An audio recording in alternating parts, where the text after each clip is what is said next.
autora do livro Caminhos de Expressão, uma jornada cross. Hoje eu estou aqui com a minha super amiga, a Débora Pausini. Seja bem-vinda, Debbie. Obrigada, Fran. Obrigada por ter topado. Obrigada pelo convite, é um prazer estar aqui com você e é um prazer estar no teu canal, né? Tá, é um sucesso, super gostoso, eu acompanho assim. Obrigada por ter topado. É o nosso primeiro episódio dessa nova fase do canal. Então, primeiro episódio do podcast.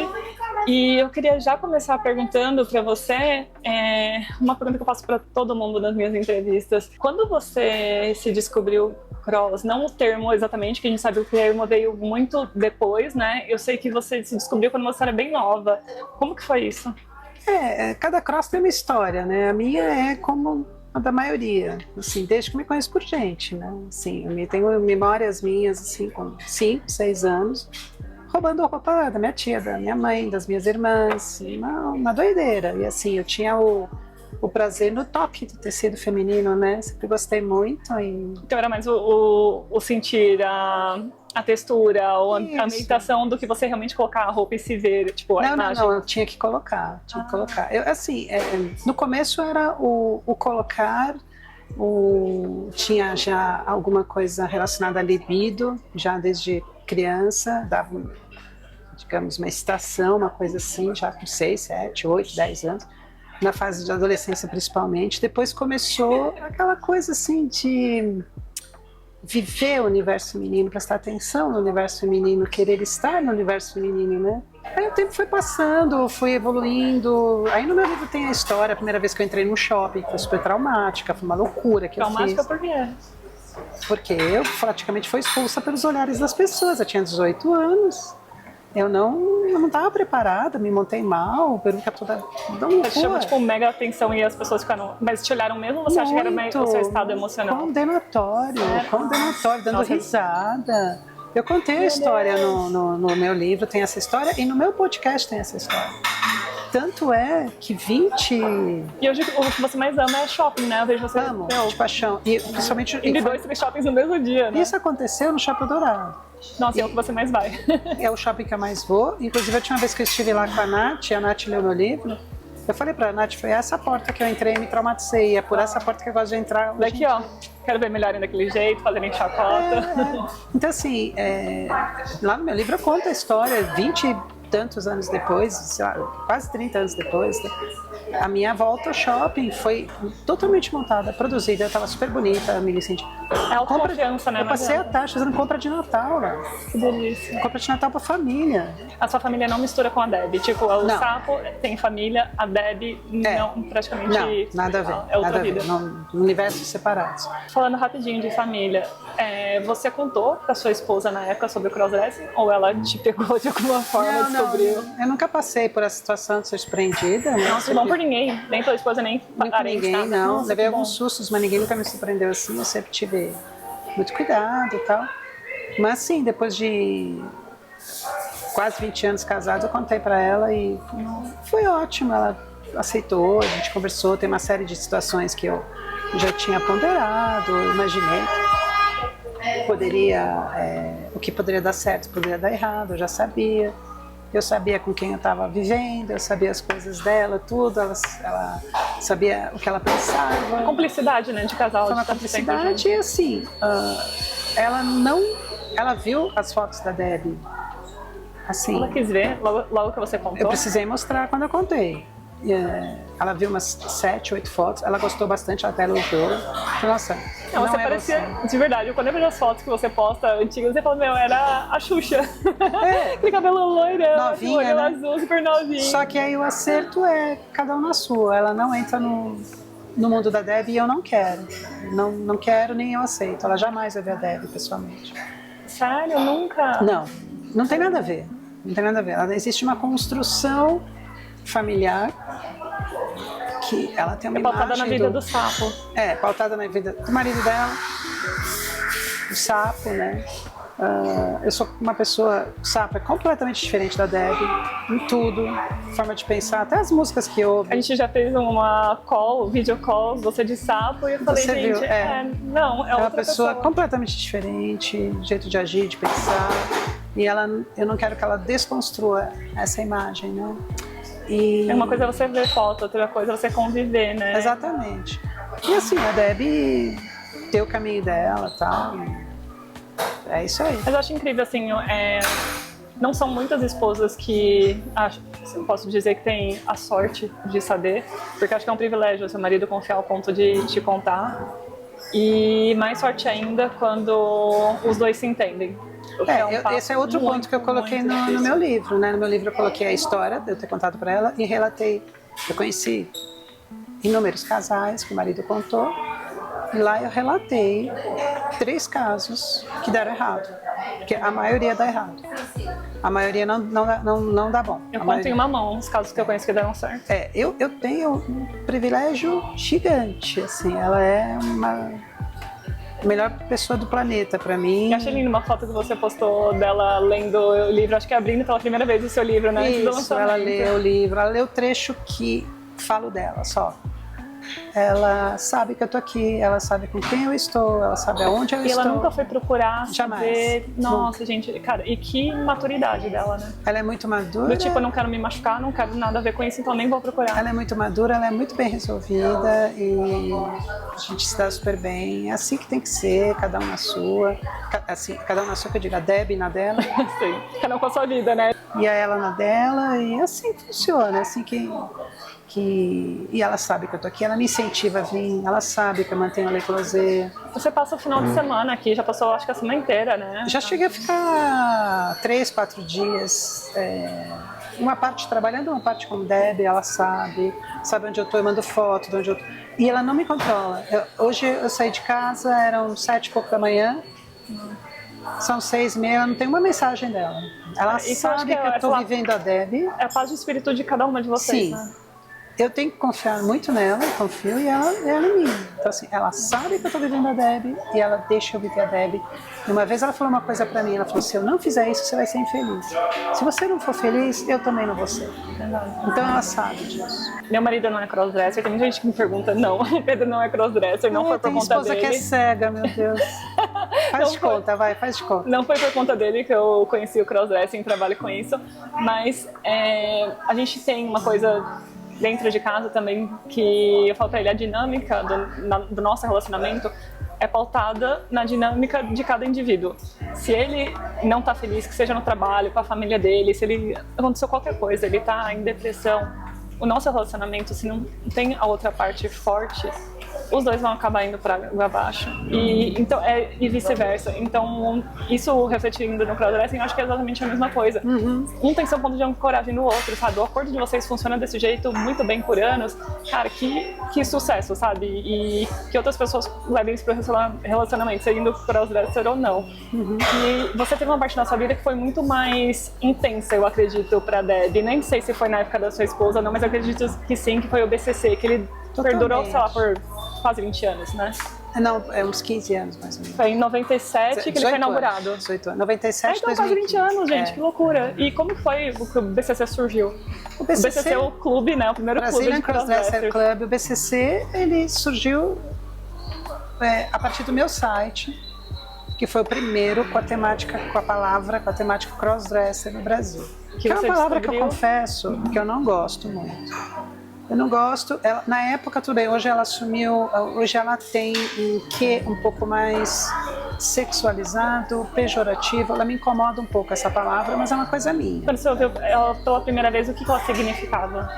Então, na hora que eu encontrei essa palavra, porque assim, em 96 eu comprei um computador em 36 vezes e comecei a entrar na internet, eu estava fascinada pela internet, eu ficava madrugadas na internet, ainda na época da discada e tal. E comecei a pesquisar e comecei a achar esse termo, crossdresser, nos Estados Unidos e na Europa, mas mais nos Estados Unidos. E lá eles tinham uma comunidade forte já, tinha a 3S dos anos 60, uma série de coisas. Comecei a salvar tudo nos favoritos, era tudo GeoCities na época, o GeoCities era um servidor gratuito. Tinha lá o GLS, na época era GLS, né, gays, lésbicas, simpatizantes, depois virou LGBT e tal. E eu falei, por que não? Quando foi em janeiro de 97, de 97, eu comecei a desenvolver meu site. Eu já sabia mexer em site e tal. Comecei a desenvolver. Quando foi em 2 de fevereiro de 1997, eu abri meu site. Casa da Debbie. historinhas minhas, fotos minhas, o que é crossdresser, fotos de outras crossdressers americanas. Eu não sei o que aconteceu. Em uma semana, 10 dias, eu estava com a minha caixa postal lotada, que também era Geocities ou Hotmail, era Hotmail. Lotada de gente. Eu sou que nem você, eu também quero isso aí. Começou a se formar burburinho. Mas como que era? Você tinha um Geocities e as pessoas se inscreviam lá e... Não, o Geocities era um servidor onde você montava e hospedava seu site. Só isso. Eu botei na internet, achando que... Tanto que era o meu site, tinha uma versão em inglês também.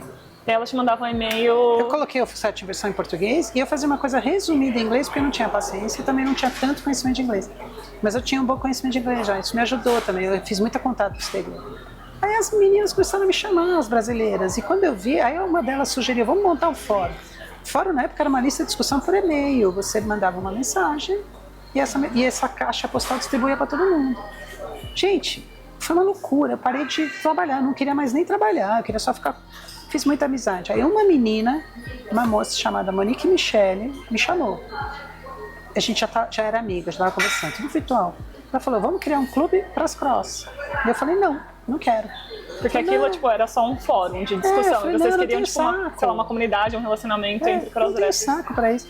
Aí a Débora ali, que era uma amiga também, a gente já estava conversando há fazia uns 2 meses, mês e meio. Imagina, mais de uma centena de mensagens por dia. Você vai fazendo amizade. A Betinha estava lá. A Betinha foi muito conhecida. Uma irmã de vida. Aí a Débora e a Monique começaram a insistir para eu ajudar. Falei, não, você é pioneira, você fez o site, foi por você que a gente se conheceu, você precisa participar do clube. Falei, tá bom, gente, vamos montar o clube. Aí a Débora começou a chamar as meninas, eu comecei a montar o site, a estrutura administrativa, não tinha nenhum recurso financeiro, nem tinha finalidade financeira. E a Monique estava estruturando as senhas, acesso ao servidor, umas coisas com senha, não me lembro bem. Aí, no dia que a gente foi inaugurar o clube, a Monique desapareceu, sumiu. No meu clube, no meu site, no meu livro eu falo, o maior mistério do mundo crossdresser é a Monique. Ela sumiu, aí a gente ficou lá, nós éramos umas 30 pessoas, ficamos todo mundo trocando, gente, o que aconteceu com a Monique? Será que ela morreu? Será que teve acidente? E ninguém tinha senha, não conseguia lançar o site. A gente não conseguia fazer, aí o pessoal até falaram, vamos criar senha. Eu falei, não, gente, a ideia foi dela. Calma. Quando passou uma semana, eu recebi um e-mail de uma pessoa que não se identificou, falou, olha, eu sou amigo da Monique, e eu quero que você... Ela pediu para te mandar as senhas. Ela me mandou todas as senhas. Eram umas 3, 4 senhas, não lembro do quê. Mas ela não quis participar de nada. Eu falei, tá. Aí eu respondi, gente, o que aconteceu com ela? Teve um acidente? O que houve? Sumiu. Não, eu acho que esse amigo era ela. Era ela. Não até porque respondeu. Você não queria se expor, ela nem ia colocar mais uma pessoa. Acho que e não. No meu livro tem uma ilustração que eu fiz com IA, com uma moça de costas digitando, falou, quem foi Monique Michele? Ela desapareceu. E vocês nunca se conheceram pessoalmente? Não. Foi a Débora ali eu conheci ela pessoalmente. Deu a ideia do BCC, existiu por quase 20 anos. Ela deu a ideia do BCC, ela ajudou a construir a estrutura de servidor do BCC, que era também Geocities, mas não me lembro. E talvez nunca tenha usufruído, porque às vezes ela foi até um membro do BCC, e você conheceu pessoalmente, eu mas ela acho que nunca se aconteceu revelou. alguma coisa muito séria na vida dela, naquela semana. Que ela teve que tomar uma decisão. Que ela teve que tomar a decisão de se afastar do crossdressing, mas ela não quis deixar a gente na mão. Não, isso é... Então assim, a Débora ali eu conheci, aí eu me vi sozinha, porque a Débora ali não era tanto atuante, ela não tinha tempo, ela só chamava as meninas. Aí eu vi durante uma semana sozinha, fazendo tudo, recebendo aquele enxoval, aquela coisa, aquela chuva de fichas. Tinha que ler tudo, analisar tudo. Eu tenho as fichas até hoje. Ficha. Aí a Betinha apareceu. Já era amiga, falou, você quer ajuda? Eu falei, Betinha, para ontem. Aí surgiu assim, a maior amizade que eu fiz no mundo cross. Eu ia no escritório dela, fiz muito amiga. Eu ia no escritório, toda semana eu ia no escritório dela. Os dois de sapinho. Passávamos horas dando risada, tomando Coca-Cola, tomando água com gás, analisando as fichas, imprimindo, lendo, xingando. As fichas que a gente achava que era fake. E aí o BCC começou a tomar começou a se criar. Então, você imagina o seguinte, isso qualquer cross, não eu. Num determinado momento, você está dentro do seu quarto, tá? Se olhando no espelho montada. Ou no máximo, como eu fazia, você sai de carro com a sua roupa normal e por baixo uma roupinha feminina. Para na rua escura. Saco quente.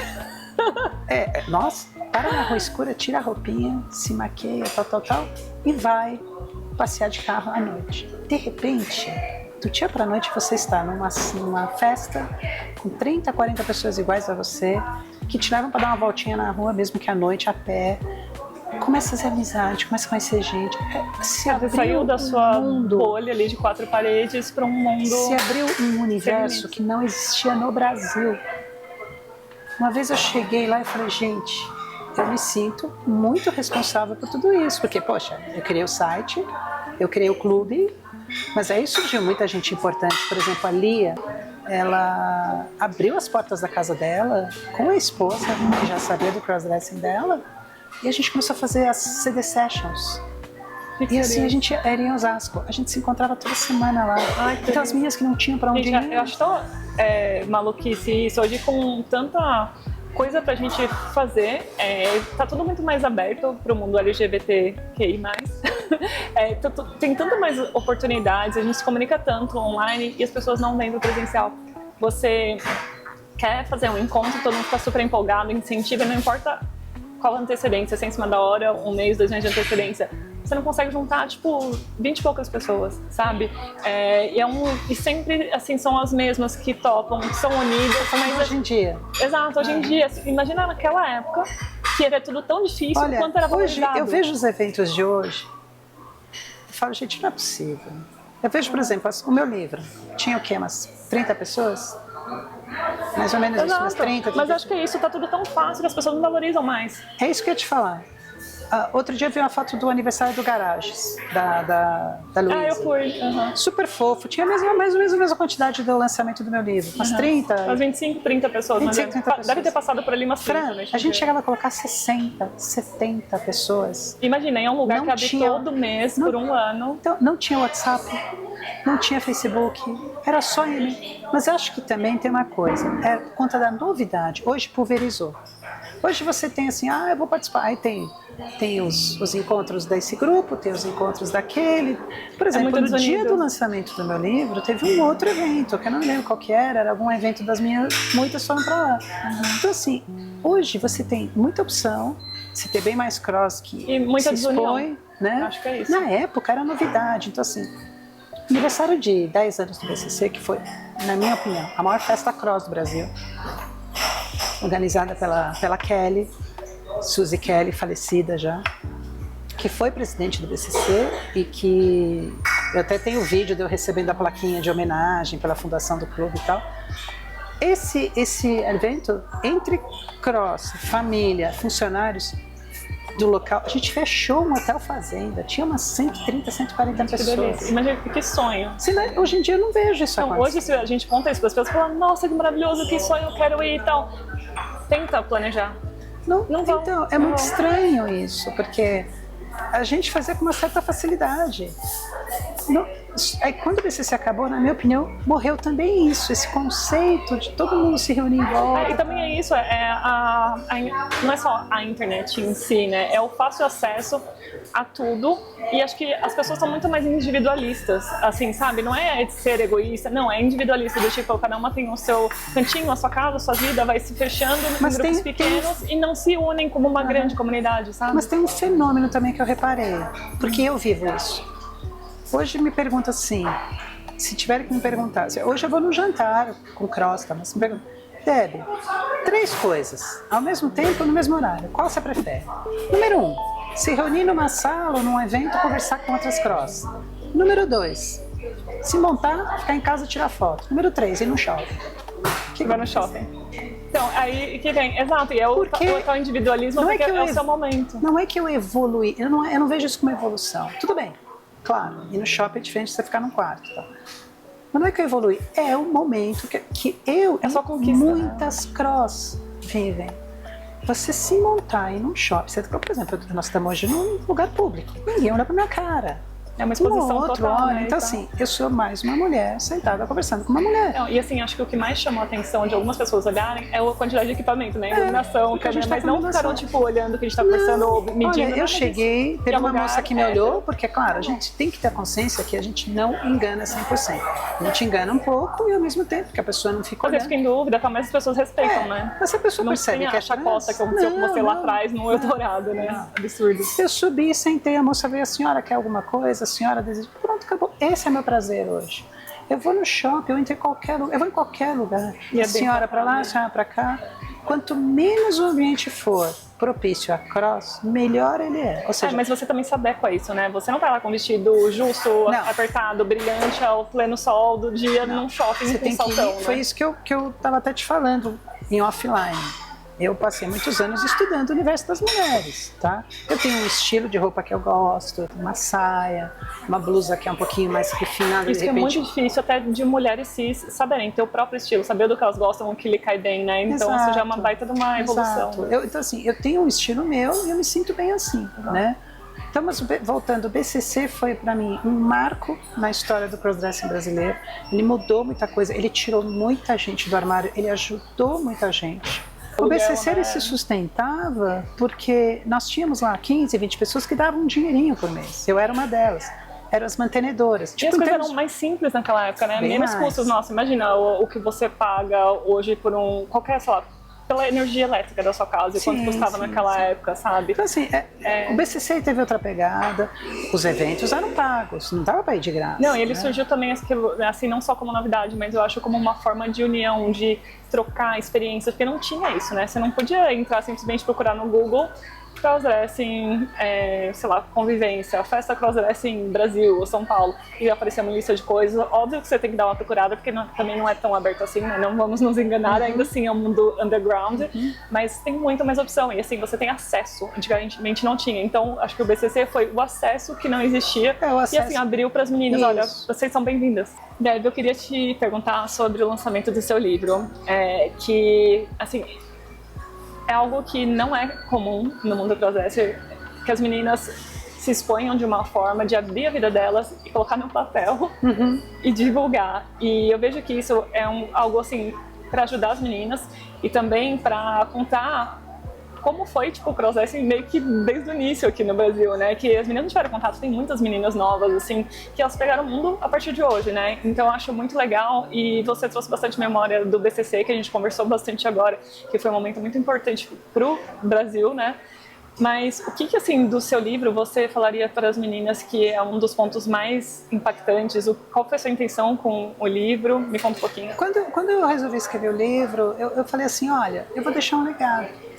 Não existe nada na literatura brasileira como esse livro, nada. Não, e acho que ainda mais com a experiência que você teve de tantas cross que sumiram, desapareceram, e a história vai embora com elas, né? Aí eu falei assim, gente, são 30 anos de história, eu não vou conseguir colocar tudo no livro, mas eu quero contar um pouquinho. Então eu comecei explicando o que é crossdressing, a história do crossdressing na Idade Média, na Europa, até chegar na minha história, um pouquinho da minha história, não falei muita coisa, né?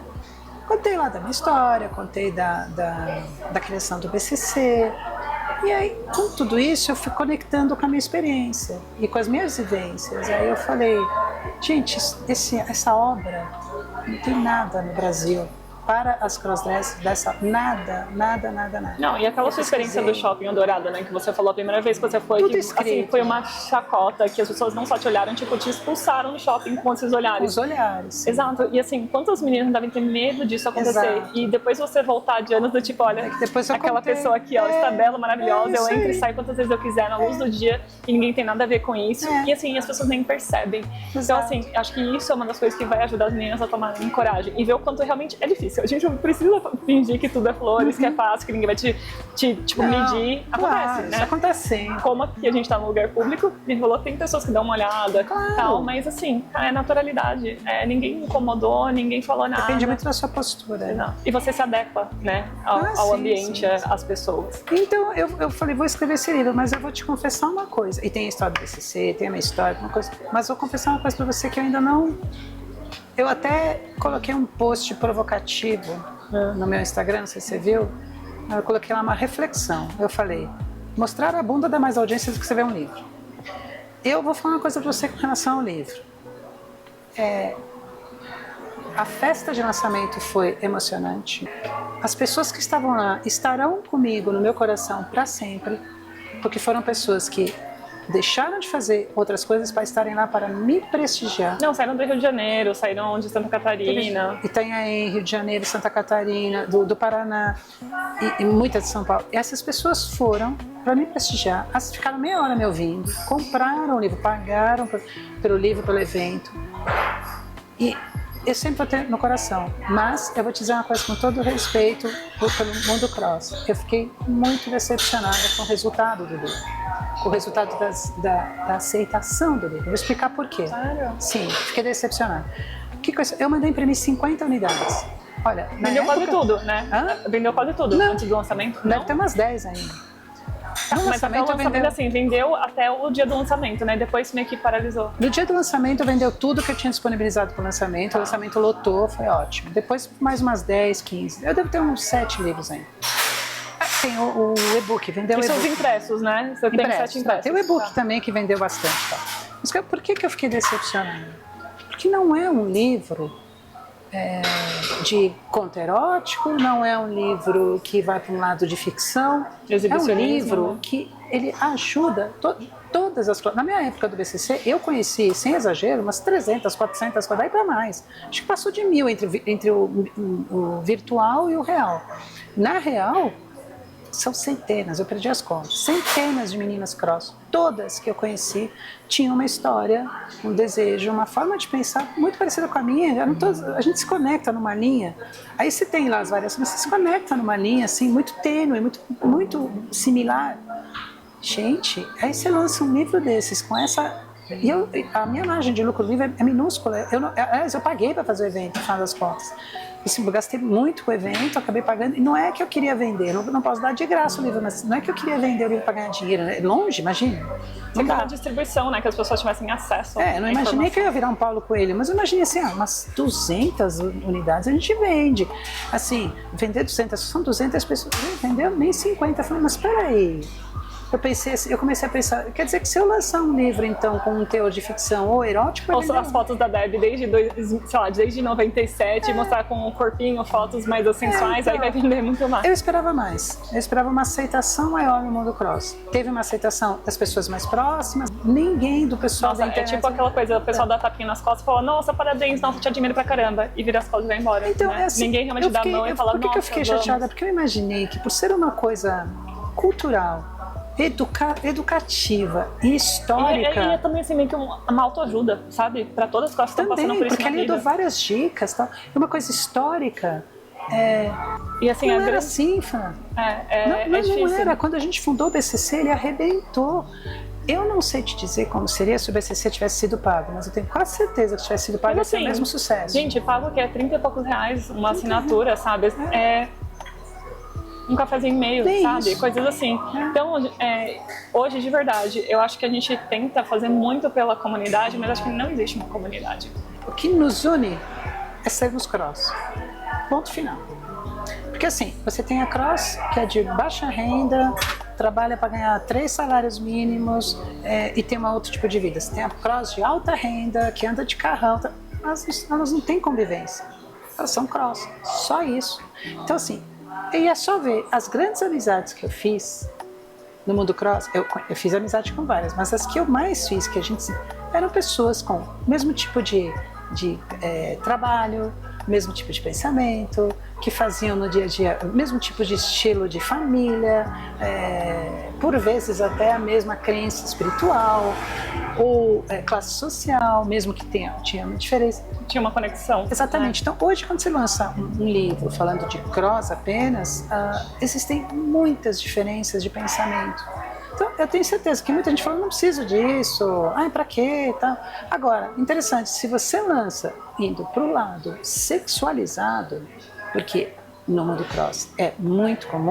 Eu vou te falar que assim, quando a gente posta uma foto de biscoitagem, só porque, infelizmente, na internet tem que ter disso, nada sexualizado, mas uma biscoitagem, muitas vezes dá muito mais repercussão, likes ali nos seus stories, comentários, todo mundo vai pro direct, não sei o quê. Mas quando você posta uma coisa com um conteúdo, uma coisa pensativa, uma outra pessoa faz um comentário que realmente fala, nossa, a pessoa leu, ela, tipo, se conectou tal, mas não... O conteúdo não educativo, o conteúdo educativo, ele vende muito, basta ver os influencers. São poucas pessoas interessadas, acho O conteúdo educativo, ele vende ou ele interessa muito menos do que o fútil. Não é apelativo, né? Do que o erótico e do que o fútil. Basta ver, recentemente, por exemplo, nós tivemos aí uma influencer que foi depor na CPI, 53 milhões de seguidores. Eu fui olhar no Instagram dela.